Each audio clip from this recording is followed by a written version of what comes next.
Students, we are studying our second chapter of chemistry, that is acid, bases and salt. Till now we have studied about the acid, their properties, their characteristics. Then we have studied about the base and their properties and characteristics. After that we have studied about the different types of indicators, universal indicators, chemical properties of acid and base, जिसमें हमने reactions पढ़ी थी acid की metal के साथ, metal hydrogen के carbonate के साथ, ठीक है ना, मेटल कार्बोनेट के साथ, और भी हमने कई सारी रिएक्शंस पढ़ी थी. उसके बाद हमने पढ़ा था टाइप ऑफ ऑर्गेनिक एसिड के बारे में हम पढ़ चुके हैं कि strength of acid and base, universal indicator के बारे में हम पढ़ चुके हैं. उसके बाद हम importance of pH in everyday life के बारे में पढ़ा हमने, coercive nature of acid and base. फिर उसके हमने बाद पढ़ा था एसिड रेन के बारे में.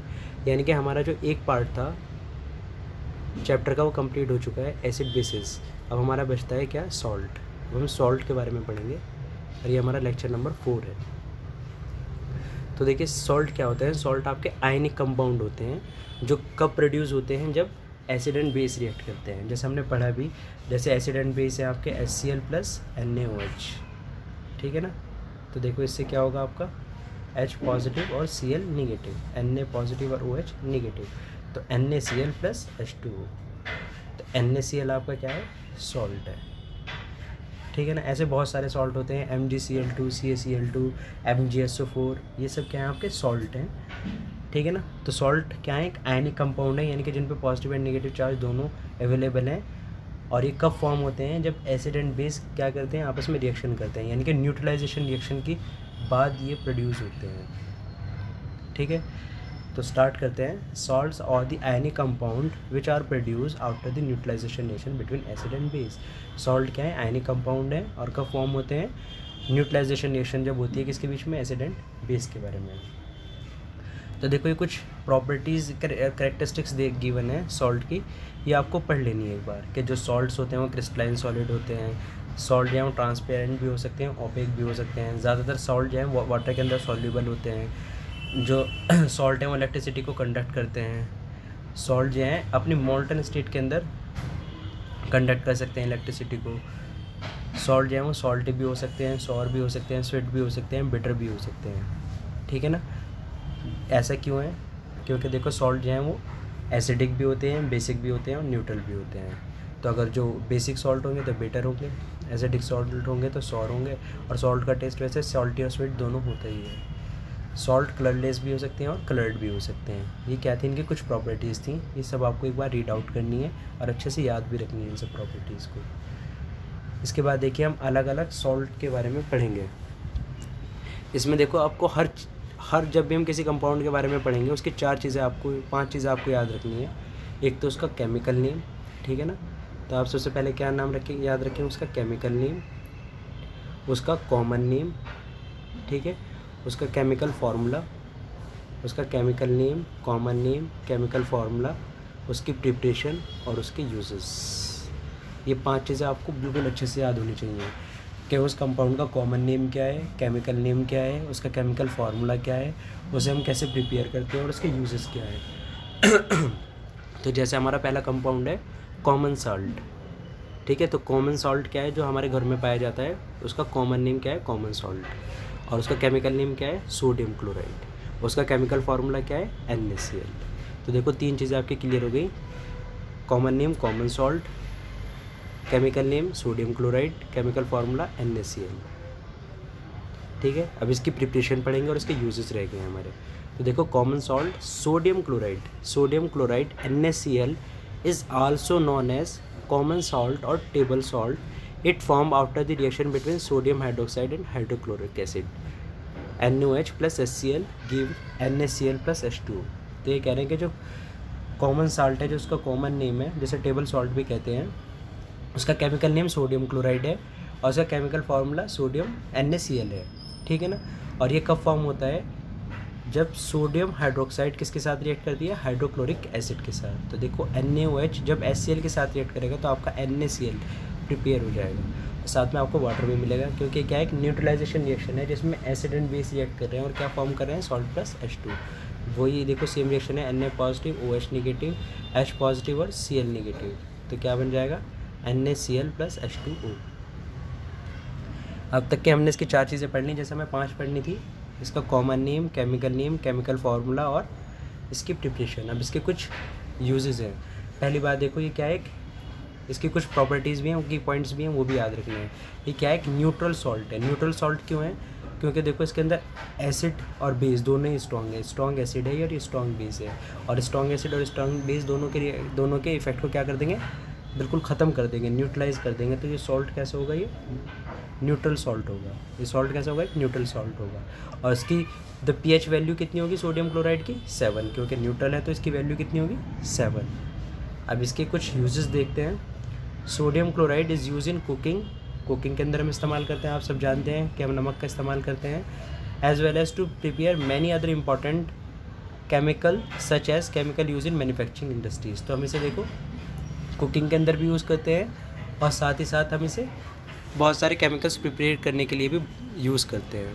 ठीक है, तो देखो अब तक कि हमने इसके कितने पॉइंट कवर करे। इसका कॉमन नेम, इसका केमिकल नेम, इसका केमिकल फार्मूला, इसकी प्रिपरेशन, इसके यूजेस, साथ ही साथ इसके की पॉइंट्स, यानी कि कुछ इंपॉर्टेंट चीज़ें थी इसके बारे में, वो पढ़ी हमने कि ये न्यूट्रल सॉल्ट है और इसकी pH वैल्यू कितनी है, 7 के अराउंड है।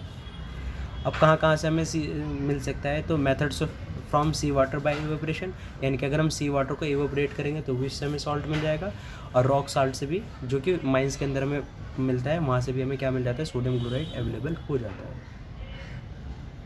उसके बाद देखिए हम दूसरे कंपाउंड के बारे में पढ़ेंगे। इसे कहते हैं हम सोडियम हाइड्रोक्साइड और कास्टिक सोडा, NaOH। तो देखो सोडियम हाइड्रोक्साइड इसका केमिकल नेम है। केमिकल नेम क्या है इसका, सोडियम हाइड्रोक्साइड। इसका कॉमन नेम क्या है, कास्टिक सोडा।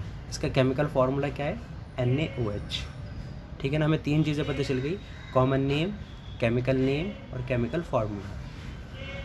तो देखो ये कैसे प्रिपेयर किया जाता है। हम ब्राइन सॉल्यूशन के अंदर ना वाटर को, जब हम ब्राइन सॉल्यूशन से क्या पास करते हैं, ब्राइन एक्वा सॉल्यूशन से हम इलेक्ट्रिसिटी को पास करते हैं, तब मिलता है। तो ब्राइन सॉल्यूशन क्या होता है, ब्राइन सॉल्यूशन कुछ नहीं है, नमक के पानी को हम ब्राइन सॉल्यूशन कहते हैं, यानी कि सॉल्ट और वाटर का जो सॉल्यूशन होता है उसे क्या कहते हैं, ब्राइन सॉल्यूशन। तो देखो NaCl, और इसकी स्टेट मेंशन करनी है एक्वस। एक्वस का मतलब क्या है कि सोडियम क्लोराइड को आपने किस में मिला रखा है, नमक को किस में मिला रखा है, पानी के अंदर मिला रखा है। तो NaCl और ये H2O है। जब हम इसमें इलेक्ट्रिसिटी पास करते हैं, NaCl देखो वाटर तो होगा उसके अंदर, जब हम इलेक्ट्रिसिटी पास करते हैं तो उससे क्या होता है, NaOH + Cl2 + H2O फॉर्म होती है, और ये NaOH ही हमारा क्या है, कास्टिक सोडा। अब पढ़ के देखते हैं। It is prepared by passing electricity through an aqua solution of sodium chloride, also known as brine solution. तो देखो ये कैसे प्रिपेयर किया जाता है, इलेक्ट्रिसिटी पास करके। इलेक्ट्रिसिटी किससे पास करते हैं, aqua solution of sodium chloride, aqua solution of sodium chloride, और जिसे हम क्या भी कहते हैं, also known as brine solution. तो ब्राइन सॉल्यूशन का मतलब क्या है, aqua solution of sodium chloride. Sodium chloride यानी कि नमक, और उसका एक्वा सॉल्यूशन, बस वही बात है कि नमक के पानी से अगर हम इलेक्ट्रिसिटी पास करेंगे तो आपको कास्टिक सोडा मिल जाएगा। ठीक है ना, कास्टिक सोडा मिल जाएगा, यानी कि NaOH मिल जाएगा, और साथ ही साथ आपको क्या मिलेगा, Cl2 मिलेगा और H2O मिलेगा। ठीक है ना, क्लोरीन मिलेगी और हाइड्रोजन मिलेगी।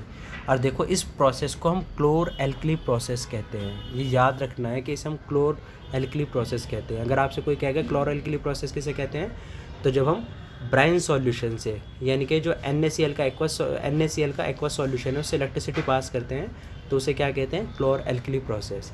और क्लोर एल्कली प्रोसेस किस में काम आता है, आपका कास्टिक सोडा बनाने के, ठीक है ना, सोडियम हाइड्रोक्साइड बनाने के। अब इसे क्लोर एल्कली प्रोसेस क्यों कहते हैं, देखो इसके अंदर क्लोरीन फॉर्म हो रही है, तो क्लोरीन की वजह से इसे क्लोर कहते हैं।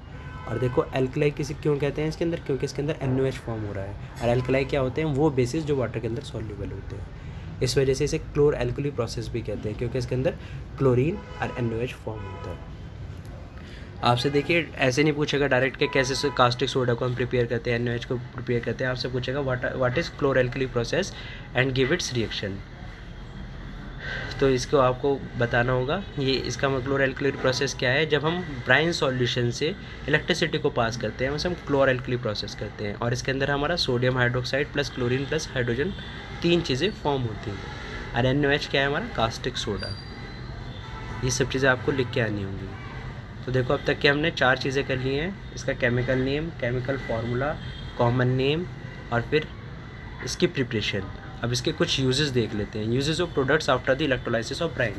तो देखो हम इसके प्रोडक्ट्स का क्या यूज़ करते हैं, किसके प्रोडक्ट्स का, जब इलेक्ट्रोलाइसिस कर देते हैं ब्राइन के, यानी कि जो ब्राइन सॉल्यूशन था, इलेक्ट्रोलाइसिस मीन्स उसे इलेक्ट्रिसिटी से ब्रेक करने के बाद जो कंपाउंड फॉर्म होते हैं, यानी कि NaCl को जब हमने ब्रेक किया इलेक्ट्रिसिटी के थ्रू, तो उससे जो कंपाउंड फॉर्म हुई यानी कि NaOH Cl2 + H2, इनके यूजेस देखेंगे। तो इसके अंदर देखो हाइड्रोजन फॉर्म हुई, ये रही आपकी हाइड्रोजन, और इस हाइड्रोजन का यूज़ क्या है, hydrogen gas is use as fuel in making of ammonia for fertilisers etcetera.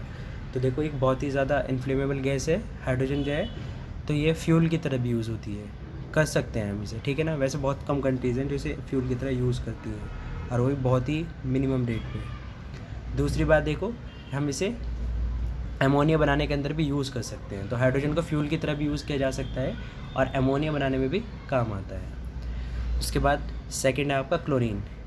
Chlorine gas is use in water treatment, manufacturing of PVC, disinfectant, CFC, pesticides. It is also use in manufacturing of bleaching powder and hydrochloric acid.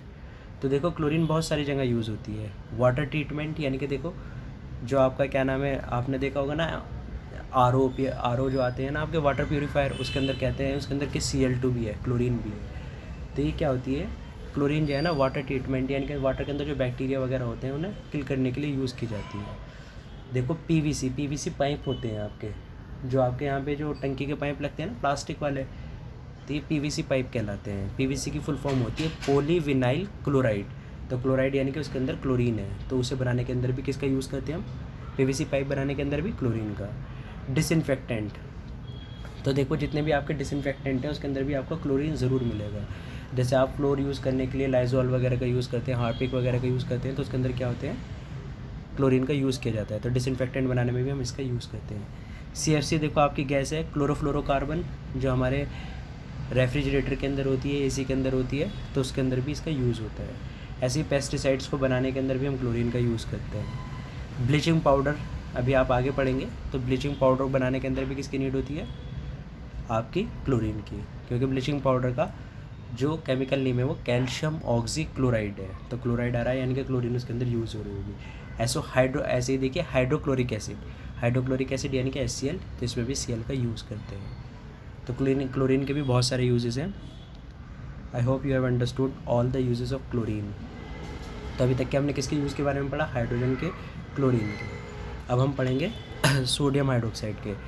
Sodium hydroxide is use in greasing of metals, manufacturing of paper, soap, detergent, artificial fibre, bleach etcetera.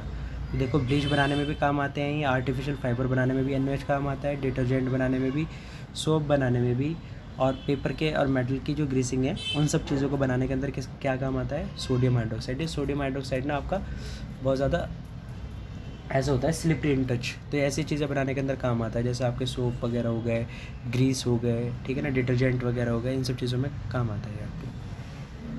फिर इसके बाद हम पढ़ेंगे bleaching powder. तो देखो इसके अंदर देखो पहले हम इसका रिवीजन कर लें, हमने इसके बारे में क्या क्या पढ़ा। सोडियम हाइड्रोक्साइड ये इसका केमिकल नेम है, कास्टिक सोडा इसका कॉमन नेम है, NaOH इसका फार्मूला है, और इसे प्रिपरेशन करने का जो प्रोसेस है उसे क्लोरएल्किली कहते हैं। ये रिएक्शन आपको याद रखनी है, ठीक है। फिर इसके बाद देखो इसके यूजेस थे, यूजेस हमने हाइड्रोजन गैस के पढ़े, ठीक है ना, क्लोरीन के पढ़े और सोडियम हाइड्रोक्साइड के पढ़े। अब हम पढ़ेंगे ब्लीचिंग पाउडर, ठीक है। तो ब्लीचिंग पाउडर इसका ये रहा नेम, और इसका कैल्शियम ऑक्सीक्लोराइड क्या है, इसका chemical name. Bleaching powder common name, calcium oxychloride chemical name, और CaOCl2 chemical formula. It's chemical name is calcium oxychloride. जैसे मैंने बताया इसका केमिकल नेम क्या है, calcium oxychloride, common name bleaching powder, chemical formula CaOCl2। तो 3 चीज़ें कंप्लीट हो गई। ये प्रिपेयर कैसे होता है, it is prepared by passing chlorine through dry select lime, यानी कि जो ड्राई स्लैक्ट लाइम है, स्लैक्ट लाइम यानी कि COH2 सूखा हुआ जो है, उसमें जब हम क्लोरीन को पास करते हैं तो आपका कैल्शियम ऑक्सीक्लोराइड बनता है, प्लस में आपको क्या भी मिलता है, वाटर। तो जब आप सूखे चूने से पास करेंगे क्लोरीन गैस को तो आपको कैल्शियम ऑक्सीक्लोराइड यानी कि ब्लीच मिल जाएगी। तो ये आपको रिएक्शन याद रखनी है, COH2 + Cl2, इससे क्या मिलेगा, COCl2 + H2। केमिकल नेम है इसका कैल्शियम ऑक्सीक्लोराइड, ठीक है ना। Bleaching powder is also known as chloride of lime. Bleaching powder को क्या भी कहते हैं, क्लोराइड ऑफ लाइम। लाइम की क्लोराइड भी कहते हैं। It is a solid and yellowish white in colour. ये सॉलिड है और कैसे कलर का होता है, येलोइश वाइट होता है कलर के अंदर। तो देखो किस में यहाँ काम आता है, for bleaching cotton and linen in textile industry and wood pulp in paper industry. तो देखो कॉटन एंड लिनन इंडस्ट्रीज़ के अंदर जो हमारे कपड़े होते हैं उन्हें ब्लीच करने के काम आता है ये बहुत ज़्यादा। फॉर डिसइंफेक्टिंग ड्रिंकिंग वाटर, यानी कि देखो जितने भी उसके अंदर बैक्टीरिया वगैरह होते हैं ना वाटर के अंदर, उसे किल करने के काम भी क्या आता है आपका, ब्लीचिंग पाउडर। आज हमने 3 कंपाउंड के बारे में पढ़ा, NaCl यानी कि कॉमन सॉल्ट और जिसे हम सोडियम क्लोराइड भी कहते हैं, फिर NaOH कास्टिक सोडा और जिसे हम सोडियम हाइड्रोक्साइड भी कहते हैं, CaCl2 ब्लीचिंग पाउडर जिसे हम कैल्शियम ऑक्सीक्लोराइड भी कहते हैं। अब हमारे 3 कंपाउंड और बचते हैं, बेकिंग सोडा, ठीक है ना, बेकिंग सोडा के बाद बेकिंग पाउडर और तीसरा washing soda, baking soda, washing soda और तीसरा है हमारा प्लास्टर ऑफ पेरिस। वो हम अपने नेक्स्ट लेक्चर के अंदर कवर करेंगे। That's all for today, thank you.